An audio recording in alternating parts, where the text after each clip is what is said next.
আরে বাবা, তুমি আসো আসো, ভিতরে আসো। বাবা তুমি হঠাৎ করে এদিক দিয়ে দেখে আসলাম, এখন চিন্তা করলাম যে তোমার দিকে যাই। আইসো, ভালো হয়েছে, বউ আমি আমার ডাক দিই।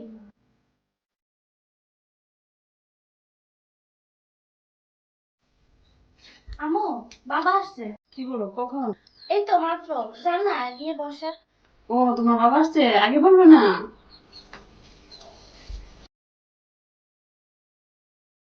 আরে বিয়াই হঠাৎ করে আসলেন ফোন না দিয়ে? বিয়ে আমার বাড়ির দিক দিয়ে দেখে আসলাম, পরে চিন্তা করলাম যে বিয়ে দিকে যাই। ও আচ্ছা, বিয়ে লেগে এত দূর না, আগে জানতাম না। আরে বিয়ে জানে কি কর। এই পারিয়া তোমার বাবাকে নাস্তা দিবে না? যাচ্ছি আম্মা। সম্পর্ক টিকে থাকে ভালোবাসা আর সম্মানের ওপর। শ্বশুরবাড়ি বাবার বাড়ি আলাদা নয়। মেয়ের সুখী সবার কাছে প্রথম। যেখানে হিংসা নেই সেখানে আনন্দ নিজেরাই জন্মায়। পরিবার বড় হলে সুখও বড় হয়। এই ভিডিও সেই কথাই মনে করিয়ে দেয়।